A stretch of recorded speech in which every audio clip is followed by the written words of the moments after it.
it's morning or afternoon or evening, and at your time, we're really pleased that you could be with us today to discuss not only navigating your student or your as the student's financial aid award, but also a little bit about the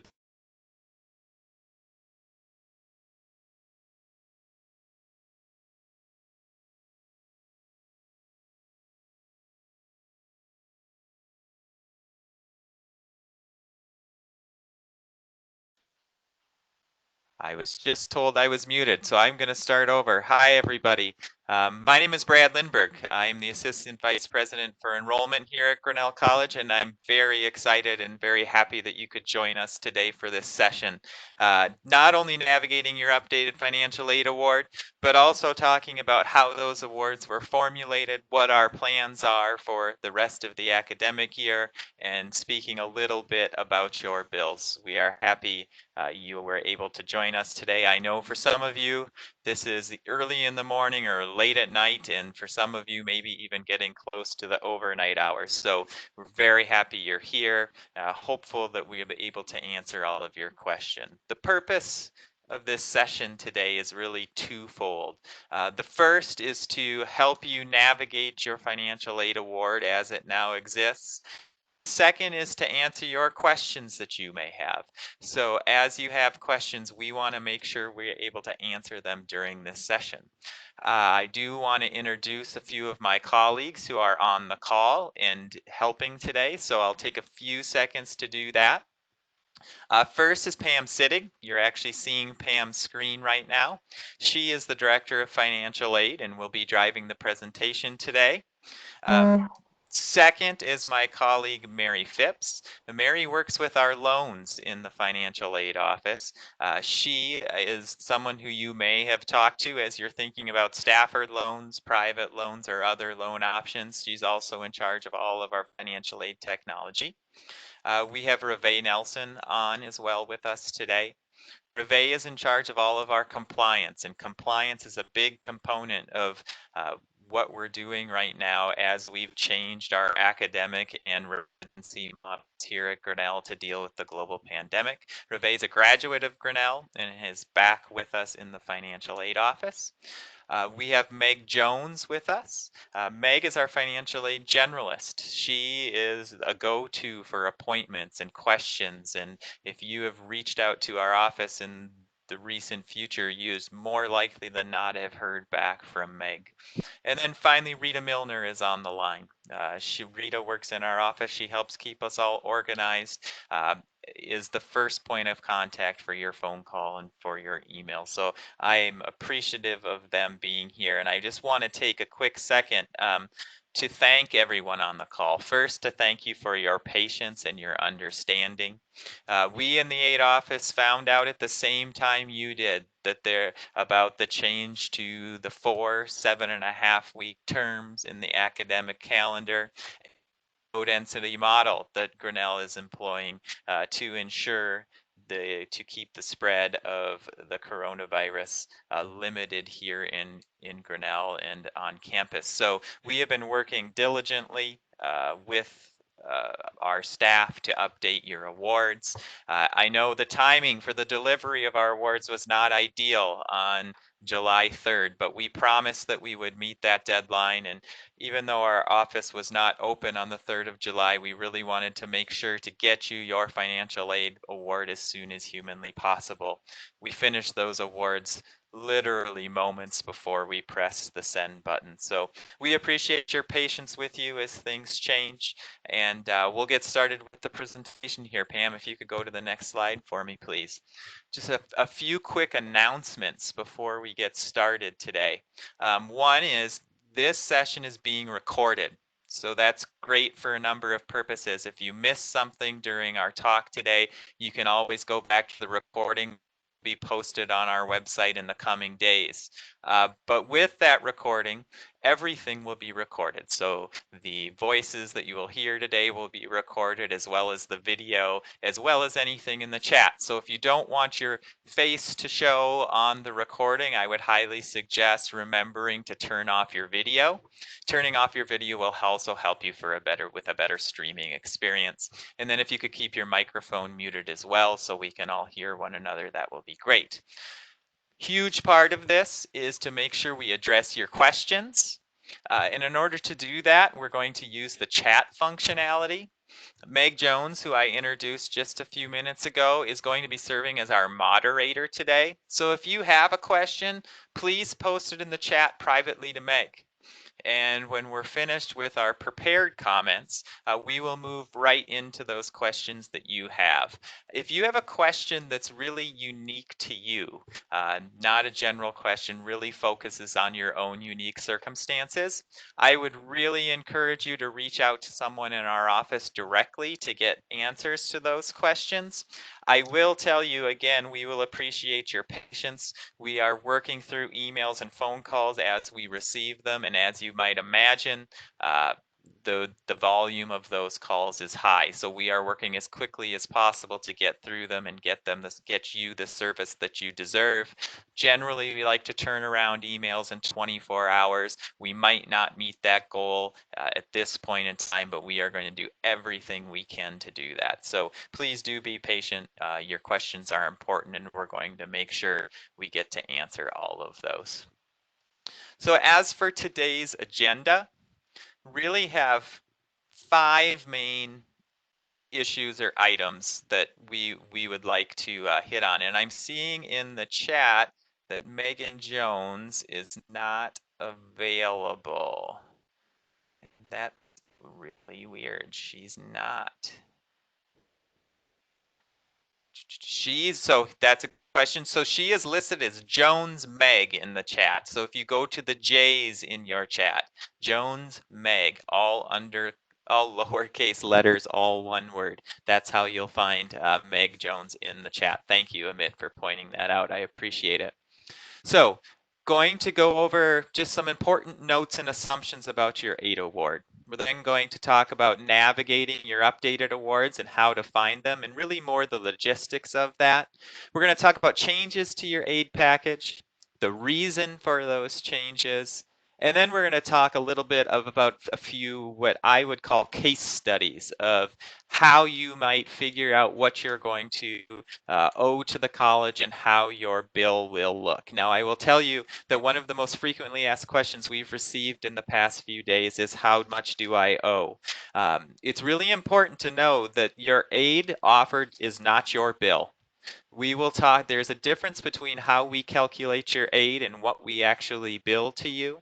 We will talk about that during this session, but it's a really important distinction. And I want you to be aware that bills have not yet been released. Our colleagues in student accounts who are in charge of billing are working diligently on those now. Their goal is to release electronic bills in the next 2 days with a goal of the 10th, which is Friday. And if you navigate out to your bill right now, you may or may not see something that is not your final bill. So I would tell you to please hold patient and wait until you receive notification from the student account office that your bill is ready. So a few important assumptions, and this is really, I really want you to pay close attention to this area because we had to make some assumptions when formulating your financial aid package, and there are 2 main assumptions that we made. The first is we updated all of your aid packages to reflect our new academic calendar. For most of you on this call today are either the parent of or a returning student. We've always worked on the semester guideline before. You've been billed once per semester and aided once per semester. Our calendar has changed. So the first thing we did was we split your financial aid package equally over those 4 terms. And you will see that play out when you go to your online financial aid award, and we'll show a screenshot of that here soon so you can see what that looks like. That had no effect on your overall amount of financial aid or the breakdown of financial aid. That was simply taking your award and starting from scratch and re-splitting it over those 4 terms. The second thing we had to do is make accommodation for changes to student living situations. So based upon where you're housed or where students are going to be living, we made changes to the cost of attendance for financial aid. And we'll talk about that a little more in depth, but those are the 2 assumptions that we made. And I wanted to use this time to please point out to you, to please understand that we had to make these assumptions, and I wouldn't want you to interpret the assumptions we made in the college in the aid office, excuse me, as a decision by the college regarding your residency status. As you previously have been made aware, the college is going to announce invitations to campus prior to each term. As soon as they know students who will be invited back to campus, you will be made aware of that and there will be a process put in place. Your aid award is simply based upon assumptions. We will be monitoring aid awards, we'll be monitoring residency and making adjustments all throughout the year. Finally, if you leave today remembering one thing, please visit our Understanding Your Aid Award page for details on how your financial aid was determined, how eligibility will work, and a lot of frequently asked questions. We put the link on this slide here. That page will be updated frequently. We will be communicating with you frequently as we know more. Right now, really the only thing that we know is change. That's the only constant. Everything is very, very fluid. The awards that were delivered to you on the 3rd of July were based upon the best information we had on the 3rd of July. It's now 5 days later and things have changed since then. We know more about students' residency status. We know more about your plans. Just know that we are going to revise your awards as soon as possible, as soon as we are notified by our colleagues around campus of your decisions on residency status, deferrals, leaves. And prior to the start of each term, we're going to re-review your award for accuracy based upon the most current information that we have in your plans. You'll receive, as changes occur, you will receive notification by email. And this is really one of those places where we're a little bit bound by regulatory compliance. So we, as the aid office, are required to communicate directly with the student. This is a federal regulatory issue. We don't have a lot of leeway in our choice of how we communicate or with whom we communicate with. The financial aid information is owned by the student. So students, please be sharing that information with your parents if that's applicable, and parents know that your student is getting that information. It's not that we don't want to be sharing with you, it's that we're bound by our confidentiality laws and cannot share that information directly with you. So please be in contact with one another as changes are made, because the student will be notified of those changes. Wanted to talk a little bit about the assumptions we made for using your award. First, there's basically for returning students, there's basically 3 different subsections. 2 of them are addressed here. First is students who were approved to live off campus by the Residence Life Office.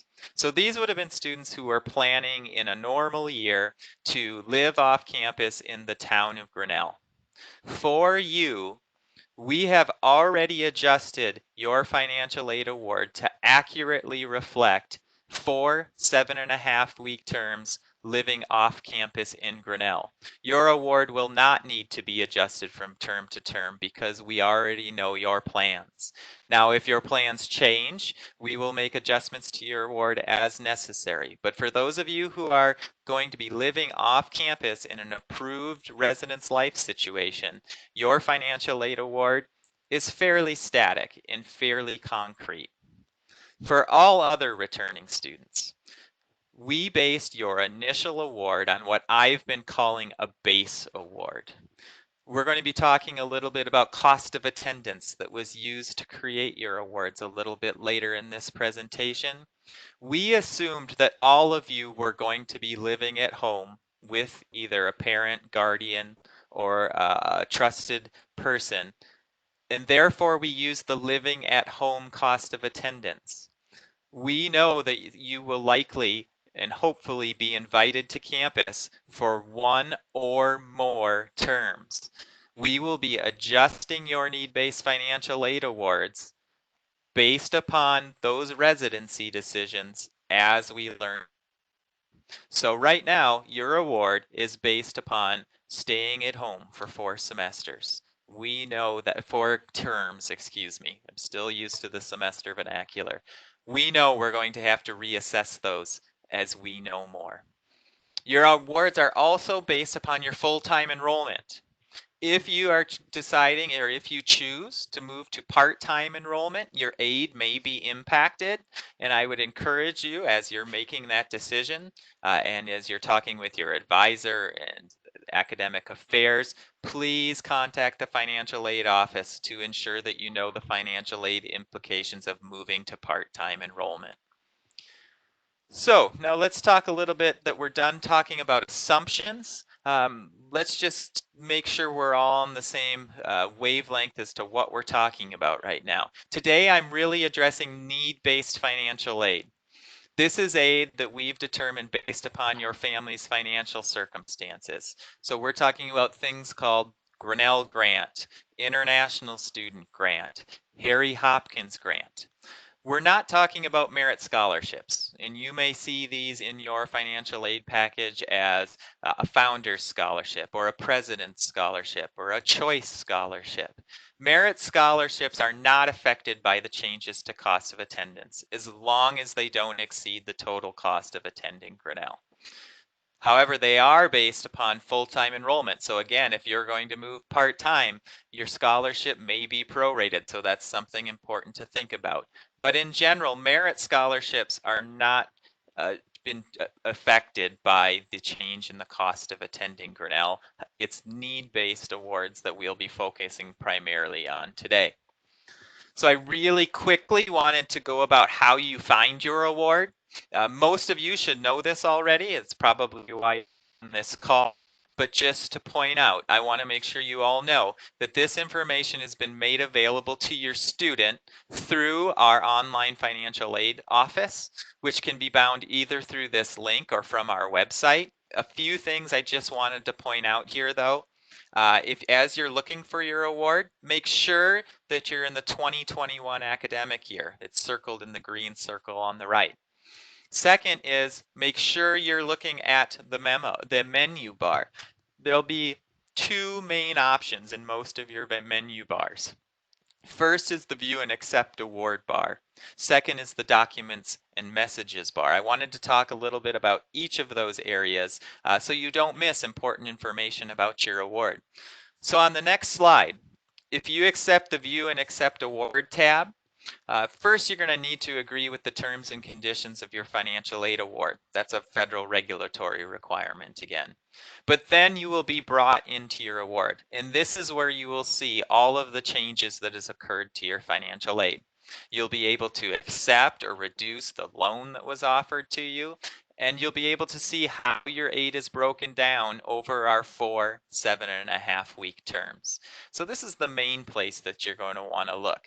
But I also really want to draw your attention to the Documents and Messages tab. And I think this is the part that gets missed the most. We have posted here messages that are important to your financial aid award. There's 3 main messages I want to address today as we're talking about this. The first is about the cost of attendance used to create your award. Now, there's been some confusion around this cost of attendance, and I want to make sure to clear it up today. The costs that we're showing you here are the costs that we used to calculate your eligibility need-based financial aid. These are not what you will be charged on your Grinnell bill. I want to make sure I'm very clear about this. This is not what you will be charged. Instead, it's what we use to determine your eligibility for need-based financial aid. Let me give you a direct example of that. We know that many of you are going to be living at home with a parent or someone for 1, 2, maybe more terms. There are still expenses around you living at home for things like room and board. We have made accommodations for those expenses. We have set budgets for them. You still have to eat, and it still costs for you to live with whomever it is you're living with. Likewise, if you're approved to live off campus in Grinnell, you are still going to pay rent and still have food costs. So we've created an allowance in the cost of attendance to assist you with that, but we will not charge you for it. So don't confuse this area with a charge. This is simply the allowances that we use to calculate your eligibility for need-based financial aid. Secondly, and I'm going to skip past the gray bar on this screenshot and move down to the bottom. We have also provided to you the residency assumptions that we've used to create your award. In this example that we're showing right now, we assume that for fall 1 and fall 2, this student would be on campus in residence at Grinnell, and for spring 1 and spring 2 would be off campus with family. Now, most of your awards, unless you were approved to live by residence life, to live off campus, are based for 4 terms of off campus with family. Now, why is this important? It's important because we've set your award to that off-campus base, but we know when you join us on campus, there will be additional room and board expenses that are that surround that decision to come to Grinnell and live off campus. And that's what I want to direct your attention to, the middle gray bar. We have offered to you the amount of what we're terming Grinnell Residency Grant per term. This is the amount of additional grant that most likely currently does not exist in your award as it sits right now that you are eligible for the terms that you come to campus. So in the example we're seeing right now, a Grinnell Residency Grant of $2,679 will be available to this student for the terms in which they are selected to come to campus. This amount doesn't currently exist in your base award. So I want to make sure as you're planning and as you're understanding your award, look to the messages and you will learn per 7.5-week term what additional need-based financial aid you might be eligible for based upon that change in residency. If we could go to the next slide, please, Pam, I'd appreciate it very much. I wanted to take a few minutes to talk about some new awards that you might be seeing in your financial aid package and describe to you why that they're there and what they're for and what the purpose of them was. First is the COVID-19 response grant. As the pandemic started to reveal itself and we sent students home in the spring of the last academic year, it became very clear to us that it would be very difficult for students to be able to obtain jobs over the summer. As you might know, the college has what we call a summer savings expectation for students of $2,500. We have waived that summer savings expectation and provided to every family, regardless of financial need, a $2,500 COVID-19 response grant, essentially reducing your family contribution by $2,500 from your original award. Now that grant is going to be placed on your student account and dispersed that way, $625 per term enrolled, up to $2,500. So for every term you're enrolled, you will receive $625 in the COVID-19 response grant to assist with your college costs. Now, the second piece is the piece I was just talking about as we reviewed the messages section of the financial aid award. And these are what we're determining residency grants.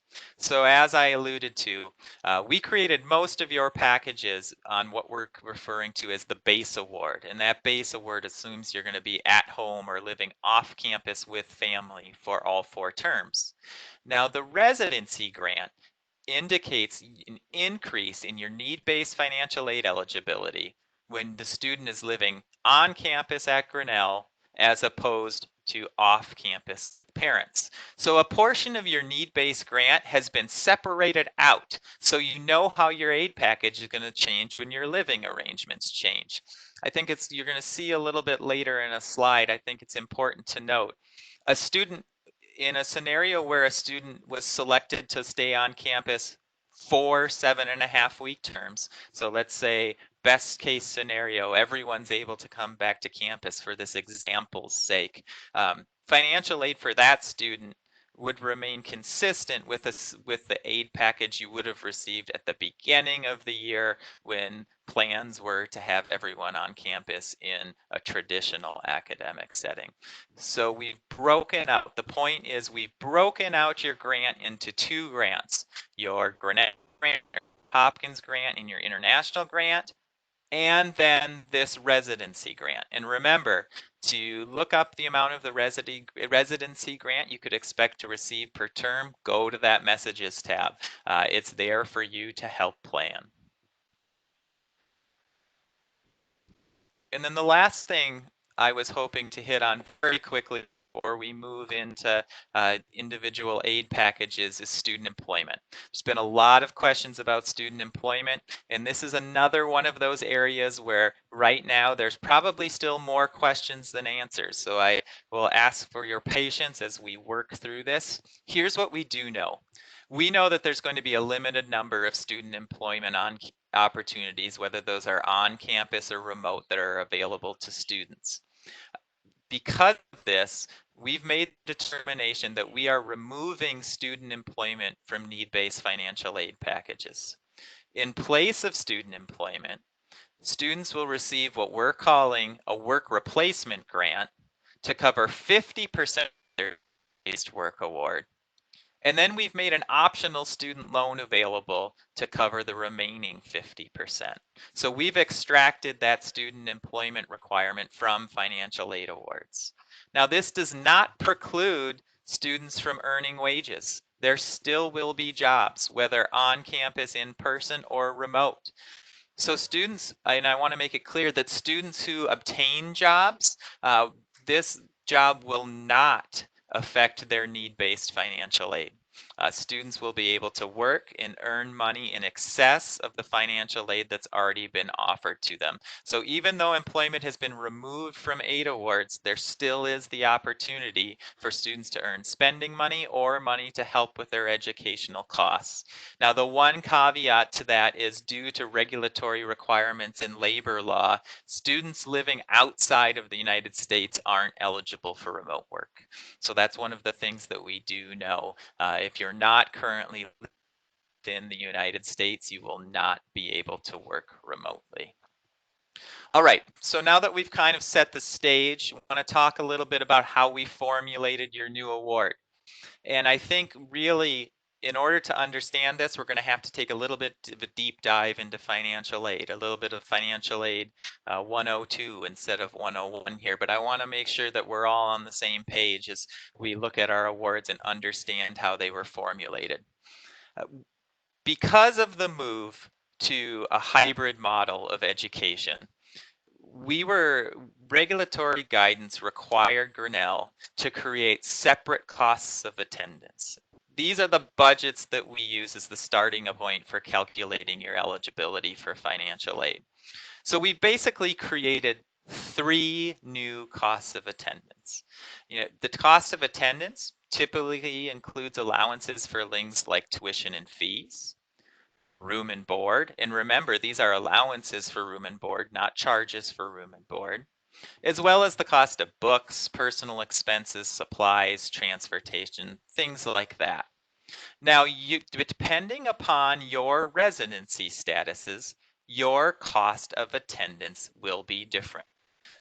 Cost being on campus at Grinnell is different from being in an approved off-campus situation and is different from living at home with a family member.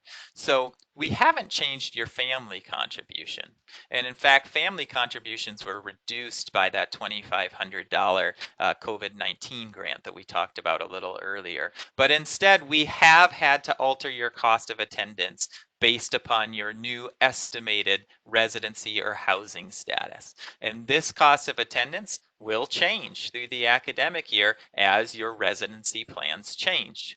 There are basically 3 approved living situations. And I wanted to take some time onto this slide as well because I believe this is an area of confusion. The first is on campus. This is traditionally what we've had as a residential institution. The vast majority of our students live on campus in the residence halls. Second approved arrangement is students who were previously approved to live off campus in Grinnell. So these are the students who Residence Life has given approval to be in the town. And then the third category is living at home. So as a starting pace, need-based aid eligibility was determined for using that living at home cost of attendance for those living allowances. For students who are not on campus, who have not previously been approved to live off campus in Grinnell, that's the budget we used. One of the main questions we've been receiving is, well, what if I'm not approved to live off campus in Grinnell, but I'm not going to be living at home? I'm going to have expenses for that. Well, you'll see as we go through the case studies, we've already accounted for that a bit in your financial aid award. And if you're going to have expenses associated with living off campus, there will be opportunities available to you in the form of loan and then CARES Act funding for students who aren't able to live in their current home environment to study for the terms that they're not selected to be on campus in Grinnell. So if that's a situation you find yourself in, I would encourage you to contact the aid office and discuss those options. But just know your financial aid has been based at this point on that living at home budget, and any adjustments we would make you eligible for additional loan eligibility or maybe CARES Act funding depending on your situation. So moving into, and Pam, I think we skipped a slide. Nope, we didn't. Sorry, that's my fault. Take a little bit of time. We've been talking about these cost of attendances, and I wanted to take a little bit of a time to outline them for you. There's basically 3 different costs of attendances that we use to create your awards. The first, which is in yellow or mustard color, shows the total cost of attending Grinnell for the full year and conversely for one 7.5-week term on campus. And you'll notice if you look at this budget is very much the same as it was. In fact, it's exactly the same as it was when the Board of Trustees approved costs for Grinnell in February. There's been no change here because your expenses haven't changed. The second, approved off campus in Grinnell budget. Here you'll see almost everything is the same as the on-campus budget. Your tuition is the same, but you'll see you're not charged the activity fee. Students who are not living on campus in Grinnell will not be charged the activity fee. So that lowers your cost of attendance. Additionally, we've always historically used the same room allowance for students who are approved to live off campus, a slightly lower board allowance, and you'll see across all 3 cases, we've used the same allowance for books and personal expenses. So looking at this example, you can see that the cost of attending Grinnell for 1 year for someone on campus is slightly different than for someone who is approved to live off campus in Grinnell. The last group is those of you who are living at home, and this is where your expenses really change. Now you have the same tuition expense. You too will not be charged the activity fee.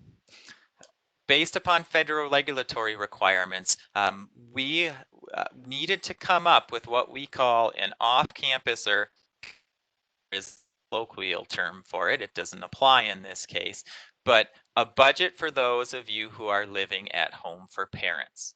And this is the driver of the change to the financial aid award you might have seen. First thing we had to do was decide how much does it cost for one student to eat for one 7.5 week term. We went to nationally recognized data sources and determined the average cost of eating for 1 month, and then applied that to not the 9 months that you're enrolled at Grinnell College. That's where that board cost of attendance estimate comes from. Additionally, we created an allowance for room. Now, most of you aren't paying rent to a mom or a dad or a guardian with whom you're living with, but we do recognize that you have expenses associated with being at home. I personally had a high school senior living with me this year who wasn't a part of our family but wanted to finish here in Grinnell, her last high school year. Our expenses went up for things like utilities and water and wear and tear on the house.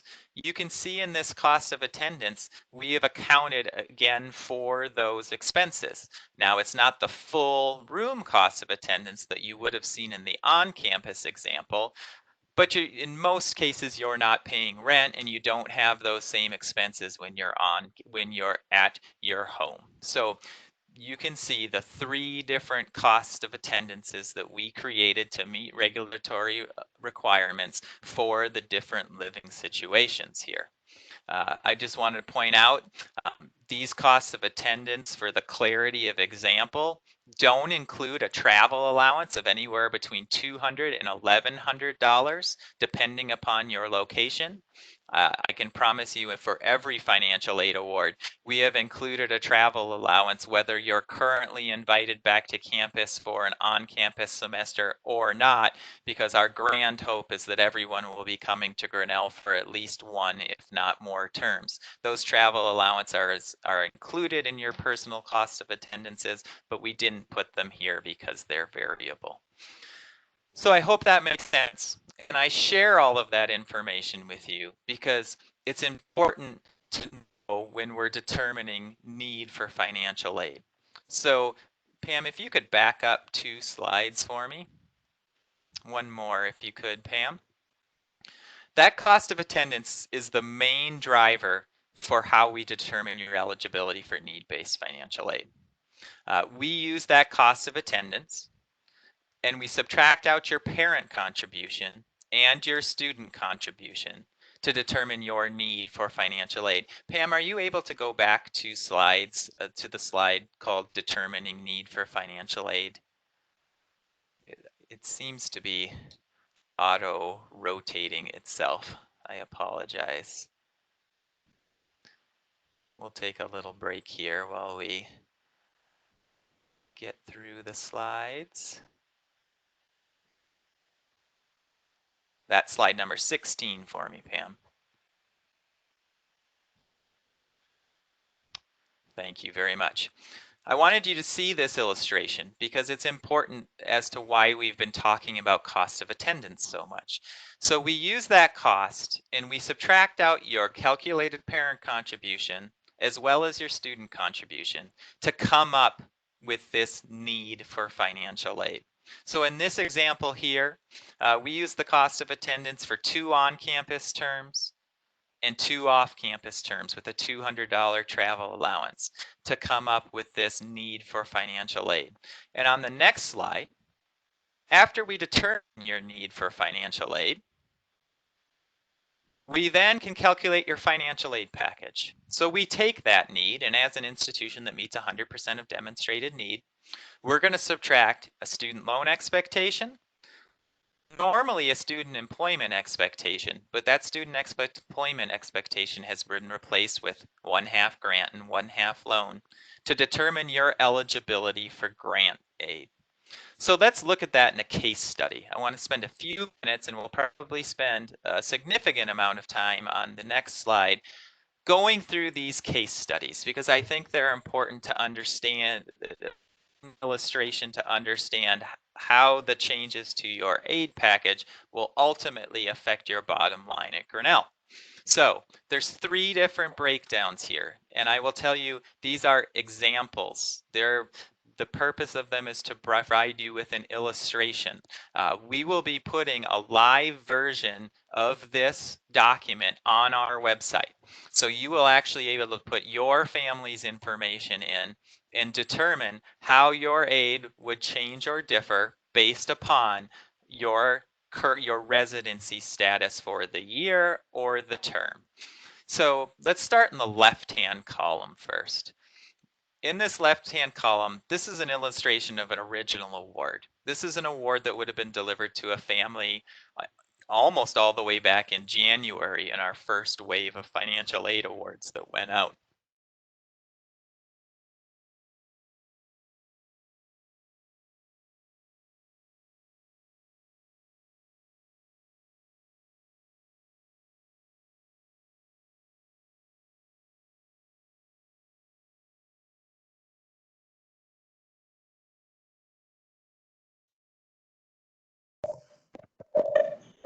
Brad, I think you're muted right now.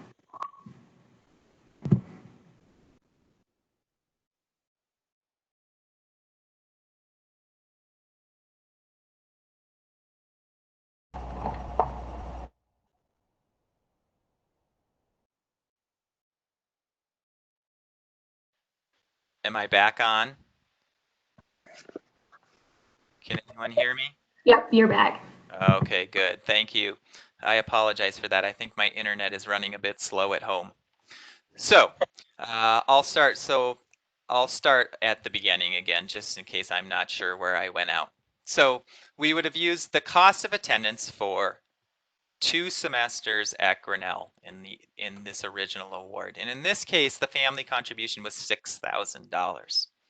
And then you could see the financial aid package that was created for that family. The package equaled the demonstrated need. So in this case, it was a loan of $3,500, student employment of $2,300, and the delta in Grinnell grant or international grant or Hopkins grant, depending upon the student. So total aid package was $67,244. Now in this case, Grinnell would have billed this student for full tuition, full fees, room, and board, coming to a grand total of an amount due of $3,300, $3,300. So how does this original award compare to an award in the new situation where a student was selected or it was on campus for all 4 7.5-week terms? Now, this is probably not what's going to happen, but for illustrative purposes, I wanted to show what a comparative aid award would have looked like for a student who would spend all 4 7.5-week terms on campus. Here you'll see the cost of attendance is the same. You'll see the family contribution has been reduced to $3,500. And this is to recognize the addition of the COVID-19 response grant. This is an equal reduction to the family contribution, and you'll see that the same amount of COVID-19 response grant has been added to the financial aid award. In addition, you'll notice that the loan available to the student has gone up by 1/2 of the student employment amount. So it went up from $3,500 to $4,650. This is loan eligibility. You're not required to take this loan, but it's offered to you as a part of your need-based financial aid package. Additionally, the work replacement grant for the other half of the need of the student employment was added for $1,150. Finally, I want to draw your attention to the lines that are titled Grinnell/Hopkins grant and Grinnell residency grant. In this scenario where the student was on campus in Grinnell for all 7.5-week terms, the sum total of the Grinnell grant and the residency grant is equal to the original Grinnell grant that they were offered in their original financial aid award. So as a need-based student, if you were invited back to campus for all 4 7.5-week terms, the grant available to you from the college would be equal to the grant that was originally offered to you. In addition, you would have received the COVID-19 response grant and the work replacement grant. So you can see in this example, the total financial aid available went up by $2,500. But when we look down to the bill, you can see that you would have been charged the same because you were on campus using room and board for all 4 7.5-week terms, but your amount due went down by that $2,500. Now, here's the example that most of your aid awards are currently based upon. And this is the 4 7.5-week terms off campus. You'll see your cost of attendance has gone down. And it hasn't gone down by the total cost of room and board, which is nearly $16,000, but it has because we've made accommodation for the costs of living and eating off campus. The family contribution again was reduced to $3,500, but need has fallen because cost has gone down. You'll see in the aid award that the only difference between the two aid awards is the existence of that Grinnell residency grant, the $10,716 that you see in that middle blue column. That's the amount of grant that makes up the difference between off-campus and on-campus costs at Grinnell. So you'll see that's the difference there. You also see the big difference down in the amount billed by Grinnell. As a student who is living off campus, you will not be charged fee and you won't be charged room or board. So your total amount billed by Grinnell will be significantly less. Now that doesn't mean you don't have those expenses, but those expenses just aren't charged and collected by Grinnell.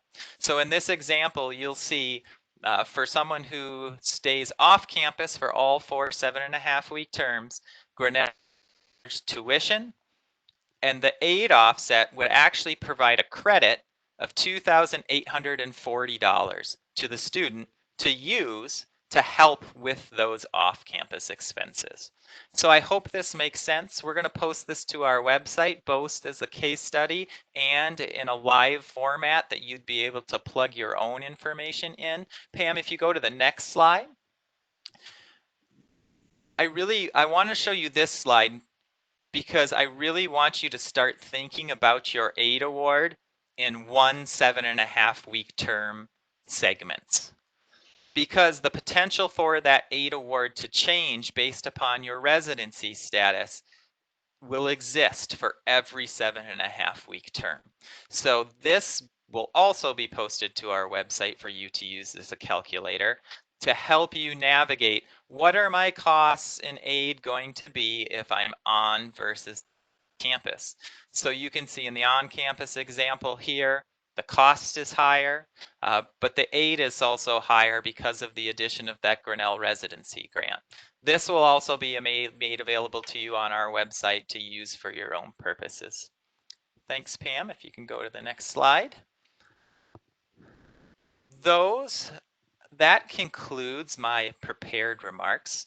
We've left a lot of time for questions here today. I'm sure there will be a lot of questions, but I want to make two things. I want to make sure to touch on two things before we go over to questions. One is that our aid office is really here to respond to your changing financial circumstances, whether that's a job loss or a reduction in wages and income. We base your award on the financial information we have available to us at the time the award is created. If something has changed, I would very much encourage you to reach out to our office. We know COVID is having widespread effects on work and self-employed income and just job losses. So if you've had a change to your family's financial circumstances, please reach out to us. And I want to give assurances to families who have already reached out to us. We are currently working on those requests in the order that they were received. We would ask you for your patience. We are going to get through them as soon as possible and deliver a result to you as soon as they are available. Our financial aid committee is working on that now and will be through the next weeks and months. Want to remind you at any time, if you have individual questions, please contact our office. I've put our email address as well as our phone number here. You can also schedule an appointment with one of the people that I introduced earlier in the call online using this link. And we'll put that link into the chat as well. To just schedule an appointment, we can accommodate phone calls, video calls, really want to make sure accommodating you with the technology that you'd like to use for those appointments.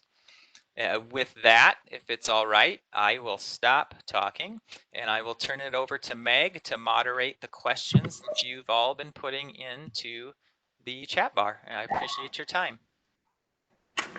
So one of the things I want to clarify, Brad, before I pass any questions on to you, is parents can definitely reach out to us and ask their questions on financial aid. PURPA doesn't prohibit you from contacting us, so definitely feel free. If we come across a point in our meeting where we can't share something with you, we'll explain that then. Or if you'd like to do a joint meeting with your student on the phone as well, then of course we can discuss anything. One of the common questions, Brad, was if you could speak to the rationale behind splitting work study between half grant and half loan for our need-based awards. Absolutely, Meg. So that's a great question. So work study, much like student employment or the summer savings expectation from students, are what we would consider to be self-help aid. So that's aid that the student takes to help themselves afford a college education. So at Grinnell, a typical, there's no such thing as typical, but an example I could give you of self-help in a normal aid package would be $2,500 student expectation, a variable loan. For this example, I'll use $3,500 like the example we used on the screen. And then that work award. We decided that we did not want to either eliminate the work award or completely put it towards loan or summer savings contribution. So we moved that half of that work award from self-help into grant.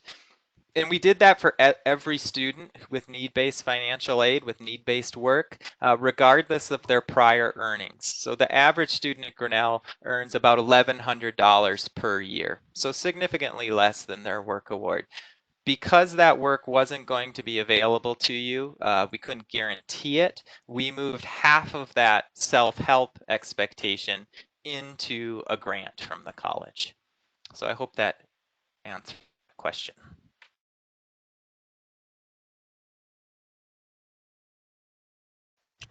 Thank you. Another question, and you kind of touched on this on your last slide, is about people who are experiencing changes due to COVID or really any financial situation.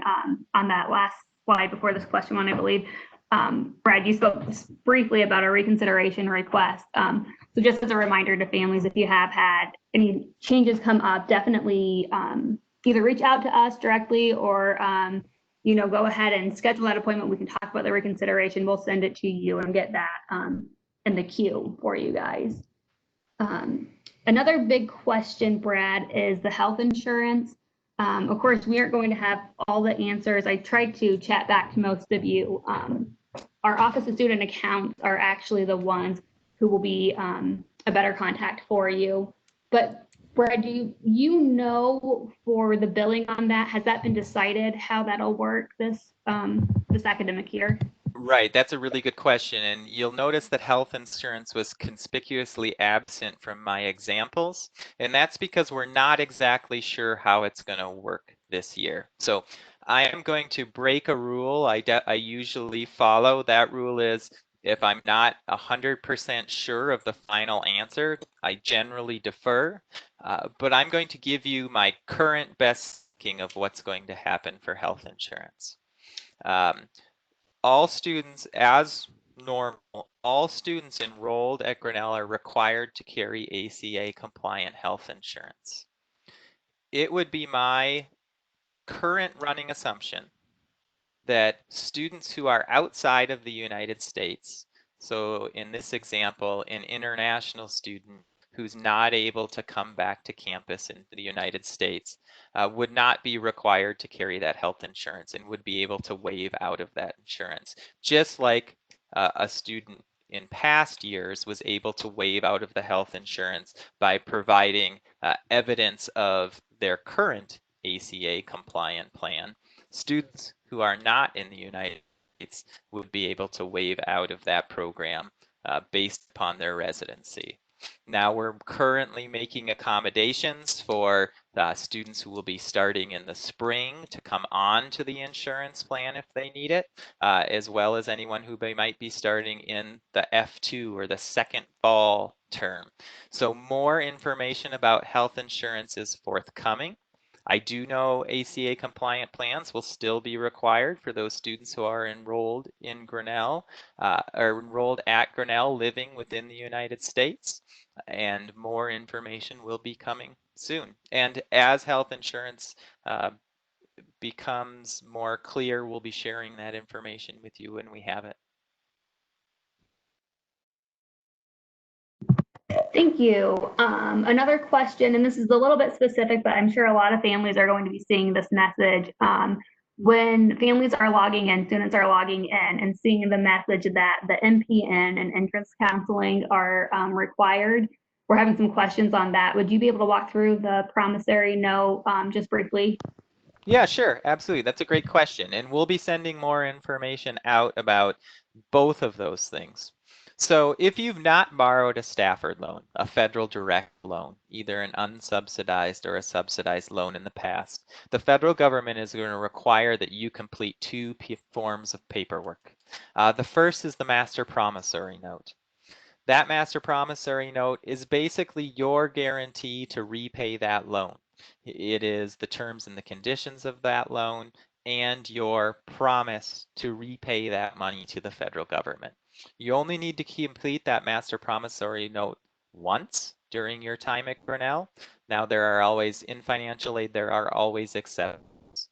But for the vast majority of students, you need to complete that promissory note once, and it is available to you on the web. Our office will be sharing more information with you in the coming days and weeks about how to complete that promissory note. The second federal requirement is that entrance counseling. And entrance counseling is really an educational opportunity. It's the government's opportunity to share with you information about the loan that you're borrowing.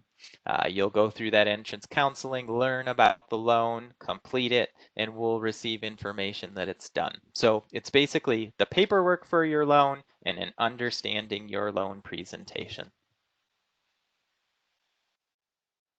Thank you. Another question that's coming in is about private loans. So this family is saying, of course, for most private loans, they're looking at full years or semesters, which families aren't able to really assume those costs yet because of how fluid this academic year is going to. Sure. Just wondering if there's any publication that's been made available so families can share that with the lenders, or your advice on moving forward with how to prepare that budget. Yeah, that's one of the really difficult things about the way the year is going to play out for us is the variable budgets depending upon when students are going to be on campus. So two answers to that question, and I'll allow my colleagues Mary or Reve jump in if they would like to add or modify anything that I say. First is you can go to our website now and see the variable cost of attendances. It's on that Understanding Your Award page that we referenced earlier in the presentation. Also, it's much easier to reduce a loan than increase a loan. So you could plan for 2 or 4 on-campus 7.5-week terms when creating your budget, and we always can reduce that loan amount later. It is generally much easier for us to make your loan smaller than it is for us to do an increase. So my advice generally would to be either to use the 4 7.5-week term on-campus budget or a 2 7.5-week term on campus budget, just so we don't have to go back and either complete a new application or ask for more in the future. We have quite a few more questions coming in about work study. And maybe I missed this and you said it during the presentation, but I was caught up in the chat. Did you talk about Handshake? I haven't, Megan. I thank you for pointing that out. So just as in years prior, jobs will be made available to students through the Handshake website. So I'm hopeful everyone is familiar with Handshake. If you're not, if you go out to the Grinnell webpage, and I believe you just need to click on the Students tab at the top of the web page. I'm not remembering off the top of my head what's that's looking like. But if you go to our webpage and search for Handshake, all jobs that are available will be posted on Handshake, just as they have been in the past. So you can apply through them for them through that website. For sure, when you are on campus, there will be jobs available. Dining services is going to be up and running. We're going to need to staff the library and academic departments and administrative departments. And there are going to be a lot of remote jobs available. So please do go to Handshake. There aren't many jobs there right now because we're just getting, but there will be jobs posted there in the very near future. Yes, thank you very much. And just to kind of echo what you're saying, Brad, just because the student has received their work replacement grant and additional loan if their work was need-based doesn't mean they can't do these jobs that will be available.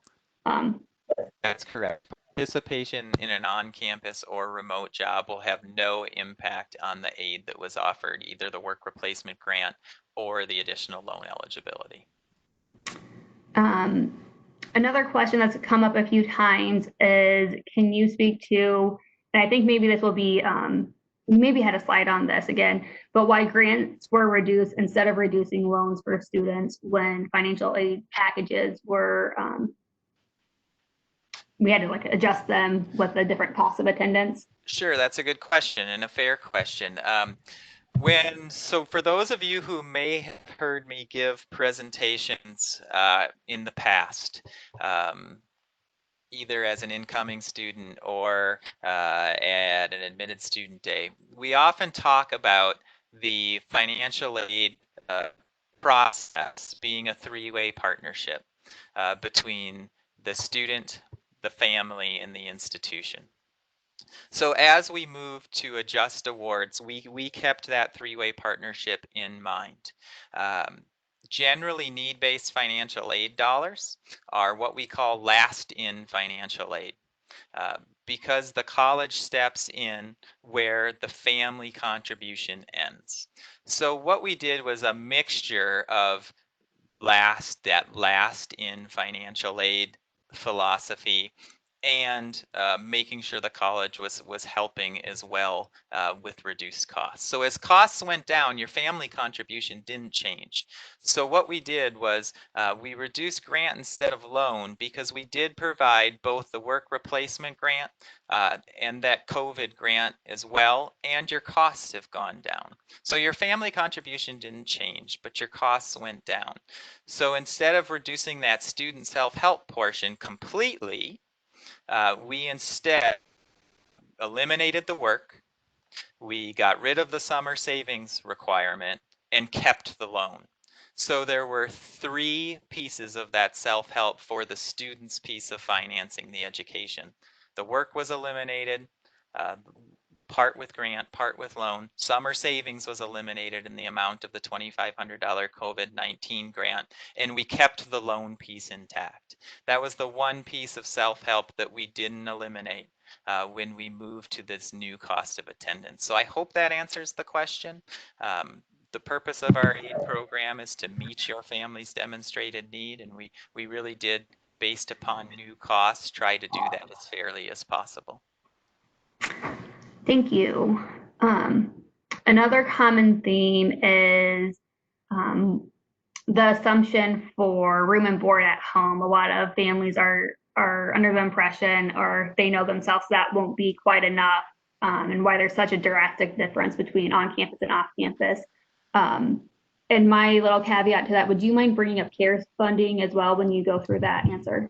Yeah, so one of the federal regulatory requirements departments is that we create budgets, and Reve can help me with the exact terminology, but that are as realistic to close expenses as possible. So when we created those off-campus budgets for living at home, we used the average monthly cost of food for an 18-year-old in the United States. So we went out to the data, we found that average cost, and we used that, multiplied it out by 9 months to create the budget for food. Now, that doesn't mean your student's not going to eat more than that or eat less than that. That was the reasonable average that we used in order to meet that regulatory requirement. The same thing for room. And room is really the big difference here. It's significantly more expensive to come to campus and pay for your residence hall and the amenities that come with it than it is to live at home with a parent. So we actually stretched that budget for room as far as humanly possible to account for things like upticks in utilities and upticks in the water you use, the electricity you use, the wear and tear on your house. So our budgets, as we looked across the aid landscape at both peer institutions and commuter colleges who deal with students who are living at home on a regular basis, are actually fairly competitive and as aggressive as we really thought we could be. Now, this doesn't mean that those are going to be your expenses, and I recognize that. So if you're seeing higher or lower expenses, there are really two options available to you. One is you can contact our office and we can work with you on loan options that might be available to you. The second is, and this doesn't apply to everyone, this only applies to students who are U.S. citizens or permanent residents because it is federal funding. We have CARES Act funding available to assist with expenses that have been brought about by changes to study based on COVID-19. So if you're in a situation where those budgets just aren't sufficient enough to assist you, you could apply for CARES Act funding, and that application is available on our webpage. If you go to our webpage and search for Emergency Fund, you will find the Emergency Fund / CARES Act webpage. You can apply for grant funding from the federal government to help you with those costs.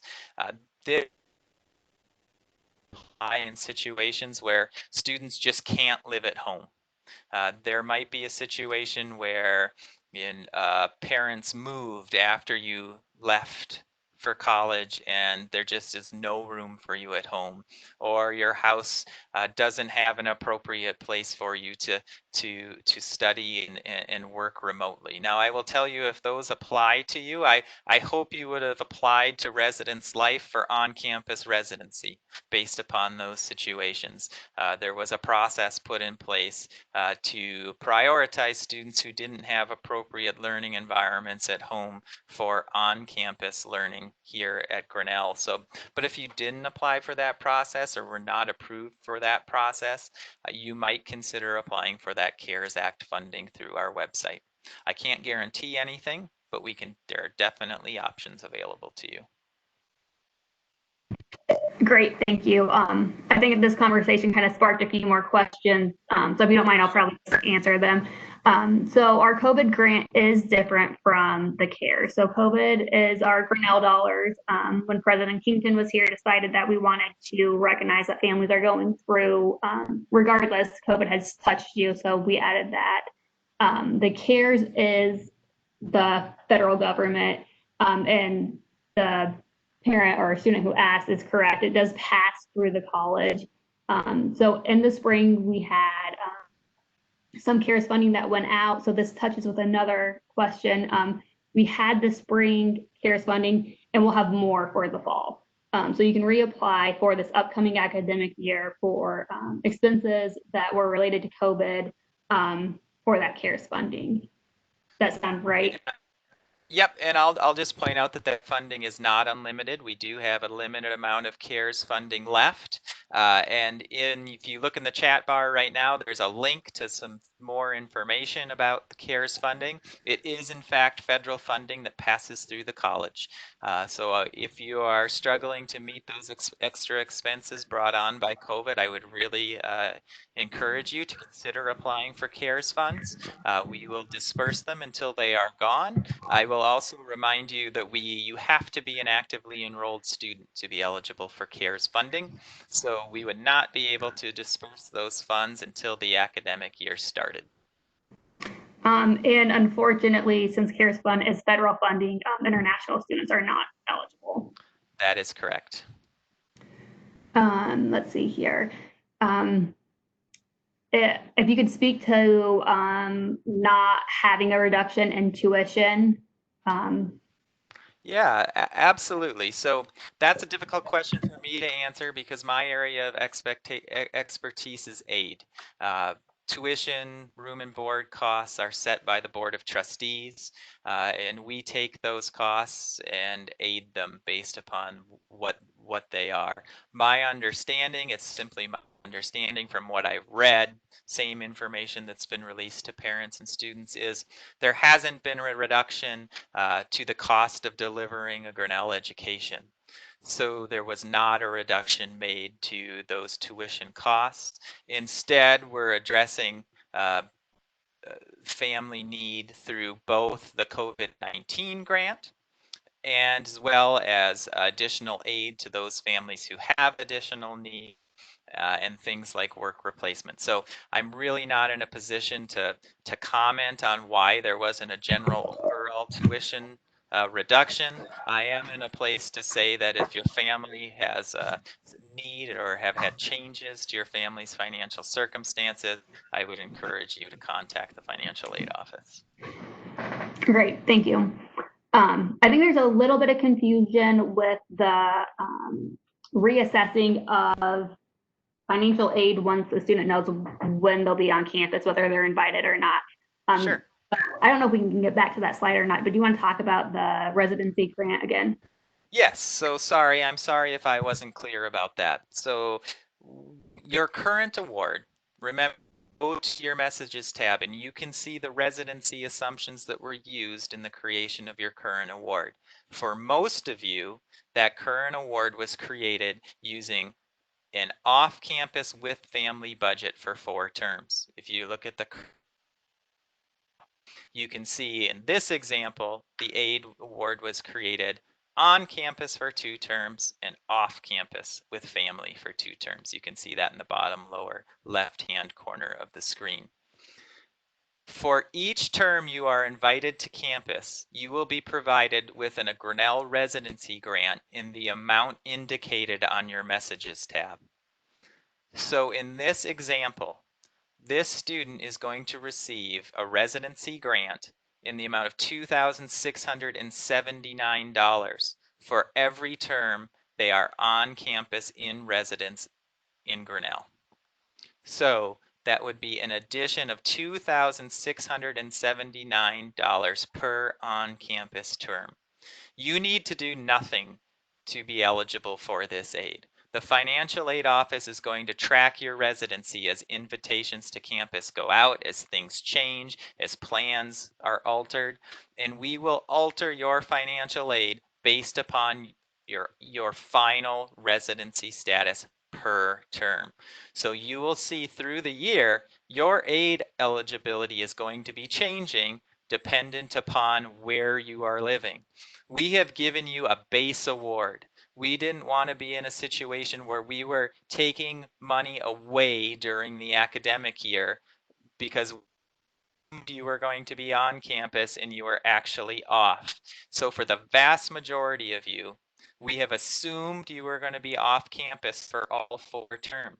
So for the terms you will be on campus, there will be an additive need-based Grinnell residency grant available to you. The financial aid office will automatically add that to your financial aid award and send you notification that it's there. I hope that's clear. I would invite my colleagues to comment if there's anything that they might have that could clear this up. I think for some families, they are seeing the reduction in Harry Hopkins. So potentially you won't see Harry Hopkins, but instead you'll see Grinnell residency grant. That's correct. Those dollars is just coming from a different bucket, as we say. That's correct. It's all grant assistance. It's just coming from a different bucket to try to make it easier to understand your award as you come and leave campus.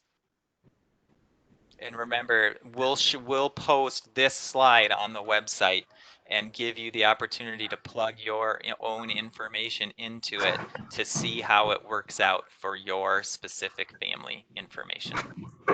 Right. And so I was going to ask you to bring that up. So this will be a worksheet where you can plug in your own information and kind of get your own numbers. And then if you have confusion, definitely reach out to us. And for the question that I'm seeing right now about the residency grant offsetting the increase in charges, that's correct. So there will probably be a net increase to pay. That's because you're going to be on campus, so you will have the tuition and room and board expenses. But then the residency grant should help cover that. And for people who have specific questions about the difference between their residency grant and their Harry Hopkins grant, just reach out to us directly, set up a meeting, and we can walk through that with you guys.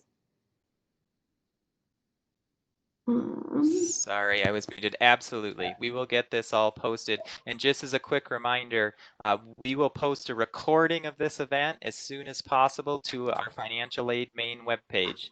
So if you just navigate to the Grinnell webpage and click on the costs and aid dropdown, there will be a recording available.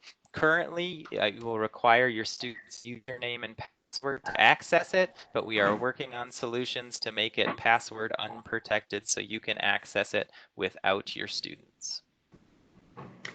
We do have a question about not having the approved to off campus in the case study. You can definitely reach out to us, but I'd just like to remind you that your age should stay the same. So if you go onto your online financial aid office and view it, that's what it should be, all for 7.5-week terms. We have another question, Brad, about the process of reconsideration, what that looks like and what type of information is required. Yeah, that's a great question, and it's really dependent upon your family's unique circumstances. Generally, what we will require is a reconsideration request form that outlines why you're asking for the change in your financial aid package, and then we'll most likely ask you for some supporting documentation. The federal government also always requires that any changes we make to financial aid information is supported by documents. So if you are in a new situation, I think the best thing for me to tell you is contact our office. The volume right now is high and we will beg for your patience, but a counselor can walk through with you directly about what is required in your own personal circumstances. Reconsideration request form for sure, documentation for sure. Beyond that, you really need to have a conversation with the counselor. Could you speak again to families who have students who won't be able to live at home, so they'll need to be paying rent for them? I don't think Student Affairs is currently approving anybody to live off campus in the traditional sense anymore. Yeah. I'm sorry, and I should have pointed out at the outset of the conversation. That's correct. Student Affairs is not approving any more approved housing situations in Grinnell to keep residency levels low. So if you find yourself in a circumstance where your student is renting, that's where those two options become available to you. Your base financial aid package is not going to accommodate that rent because it's assuming they're going to be staying with you.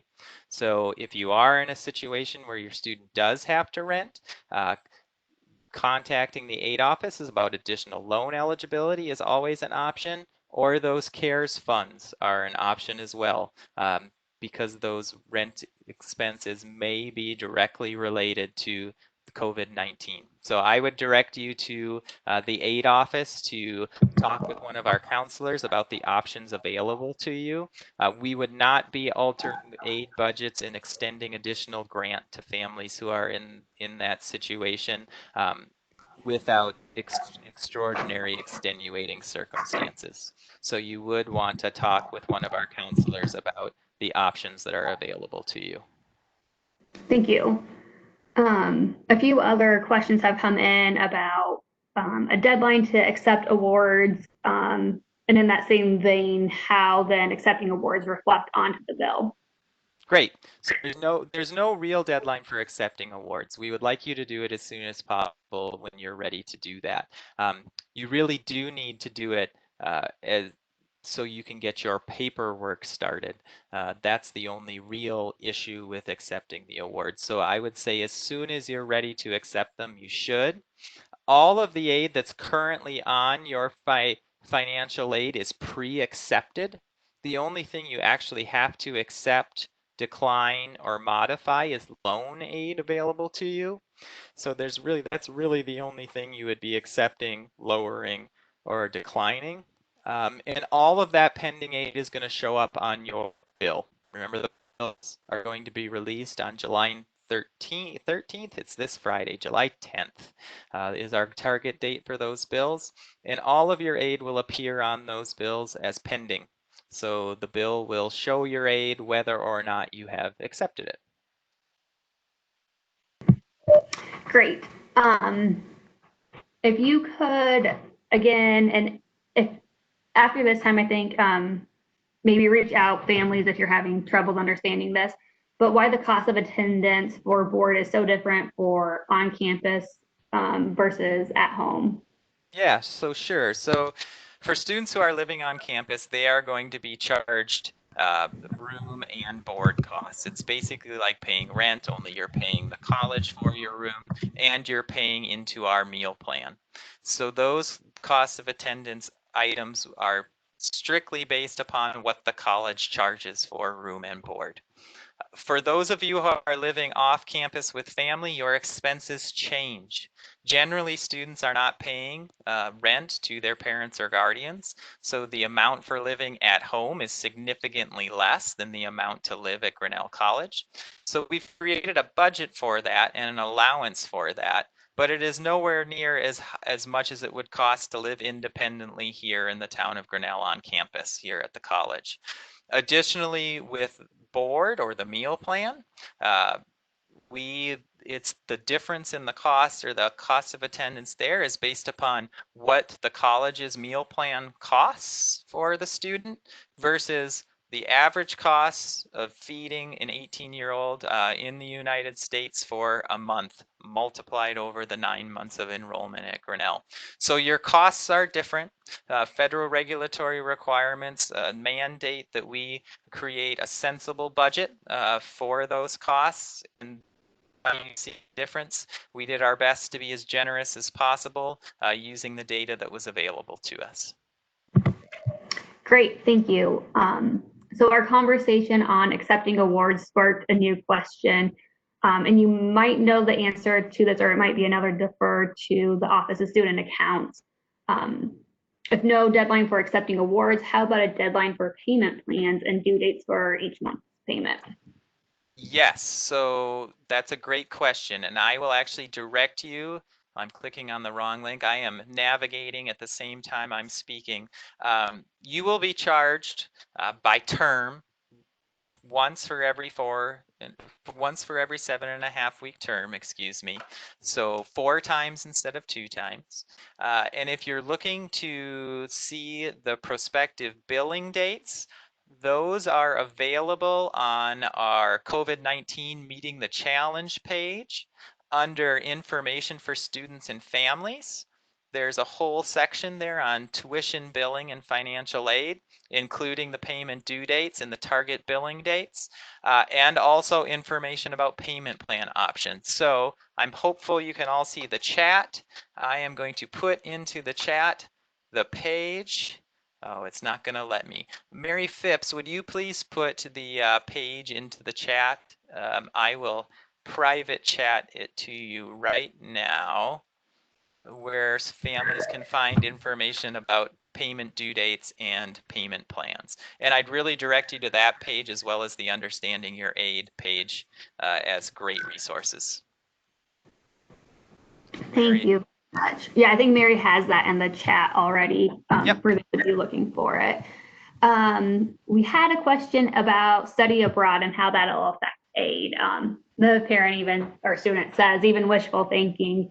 Do you want to talk about that in our normal academic year? Yeah, so I'll talk about it in both the normal year and as well as where we currently are. So unfortunately, as you all know, fall study away opportunities have been canceled. We will not be study abroad opportunities in the fall. There is hope that we will have those opportunities available in the spring. If they are available to you, we actually collect a budget from your off-campus study provider and use that budget to reconsider your eligibility for need-based financial aid. We talked a lot in this session about cost of attendance. Your costs for attending off-campus study are different than your costs from studying at home or studying here at Grinnell. So we will reconsider your aid award at that point, at the point in time you're approved for those programs. Gretchen Zimmerman, who's not on this call today, is in charge of that in our office. She works very closely with the off-campus study office. I would encourage you to contact Gretchen or finaid@grinnell.edu if you have specific questions. But the off-campus study office will notify us automatically of your intentions to study abroad. There's no application that you need to complete or additional information that you need to provide to the aid office unless you're curious about the individual changes to your aid award. Thank you. Another question or concerns families are having is because of that market research we use to come up with the cost of living at home, obviously an average doesn't reflect higher cost of living areas. And I hope I'm not speaking over you, Brad, but I would say in that situation, just go ahead and apply for that CARES funding. Absolutely. I think there are a number of options available. I just want to be clear here. These are budgets based on averages. They're no different than our transportation budget. We do our best to assume what your individual costs are based upon the averages that we have. I didn't mention, but 3 years ago we did a student survey and asked them what they spend a month in groceries when they're at home. We didn't use that because we didn't feel like it was well informed because it was significantly less than the average budget that we did use. So if your expenses are higher, again, I will tell you, you can let us know. We can adjust your cost of attendance and offer additional loan to you. Or if loan is not what you're looking for, applying for those CARES Act funding is probably the way to go. Obviously, those budgets don't reflect personal expenses. It's like I tell students when I'm meeting with them at the start of their college opportunity. The average grant assistance to a Grinnell student is $45,372. There's not one student who receives that exact average grant. It's a budget. It's a play providing grant on based upon it's one of the things that we wanted to do was ensure that we were offering assistance to students who were still living at home instead of just totally cutting out those room and board costs. We wanted to do everything we could to ensure that we were accommodating the best way we could the expenses that you would incur for being off campus with parents. Two more questions, if that's okay. My first one is real quick. Do you know if there will be dollar limits on the CARES funding that an individual student can receive if they've already received CARES funding last term? There's no specific limit. It will be based upon the request, the purpose of the funding, and any other aid already received. So there's no set limit, but the request will be reviewed by the committee and approved based upon the funding available and the request.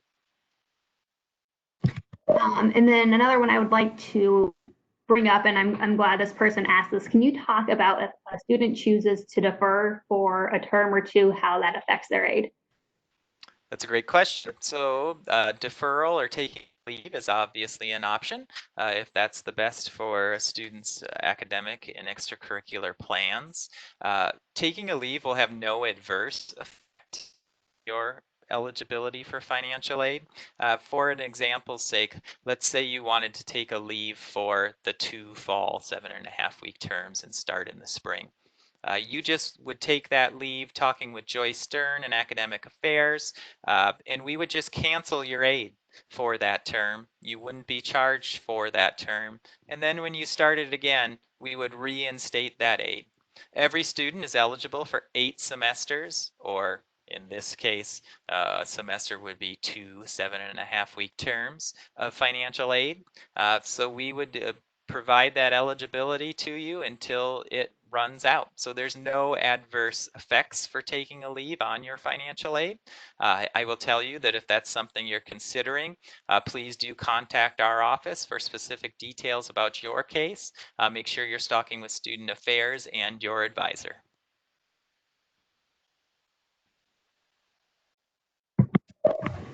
Brad, if you're okay hanging on a few minutes, quite a few more questions came in specifically about the CARES funding. Yeah, I will answer questions. I have a few more minutes, so absolutely. So one question is the CARE funding the same as the emergency fund? The application is the same, but the source of the funding is different. So you would complete the application for CARES funding through the CARES/emergency fund application.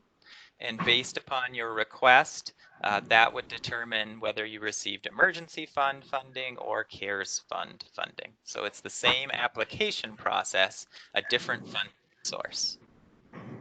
And I hope that cleared it up for this other question, but just there was another question about because emergency funding normally is processed through Student Affairs and CARES funding is more through us. Do you want to speak to like that teamwork you guys kind of do on overarching? Yeah, so Student Affairs and Financial Aid work together on all requests, whether CARES related or emergency fund related. For CARES funding, because it's new in a federal financial aid program, we take the lead because the emergency funds are college funding, and generally students applying for emergency funds are in an emergent situation and have been working with someone in Student Affairs. They take the lead on those requests, but we really work together hand in glove. If anyone has ever filled out an emergency fund or a CARES application before, you'll know there's a waiver that basically says I'm allowing Student Affairs to speak with financial aid about my situation. So we're working together on all those requests. It's just a matter of who takes the lead. And then do you have a recommendation for students? Should they be applying for CARES fund per term or per traditional semester?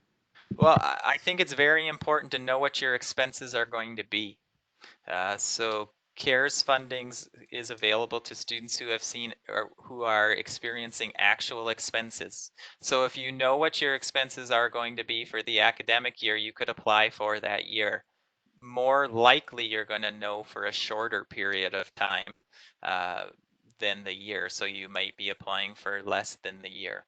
I will tell you though, I want to make sure I'm clear when we're talking about CARES funding. CARES funding would not be available to a student who chooses to move out and pay rent. CARES funding is really earmarked for students and families who have expenses that were forced upon them. So this would be a situation where the student could not study at home based upon the environment or the space or the learning conditions. CARES funding would not be available if for a student choosing to study or to rent an apartment away from their family. I just want to be very clear about that because I don't want to set an expectation that is not reachable. The funding is limited and it will be important we direct that to students who are the most in need. I think the only other question that has come in is about having access to these slides. So again, students will be able to view it on Grinnell Share, correct? That's right. So students will be able to access this actual recording of this presentation via Grinnell Share. We are working on providing recordings of these presentations that are not behind a firewall for parents. And we will actually post these slides on our website. Happy to make them available to anyone who needs them. So we will make sure they get posted to the Understanding Your Aid website that was referenced at the beginning of the presentation.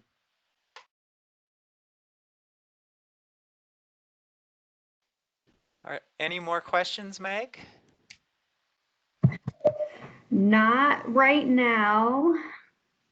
Some healthcare questions are coming up. I was typing in a direct message back, but just a reminder, the Office of Student Accounts will be your best resource for that. They can direct you to the waiver that is done through Gallagher.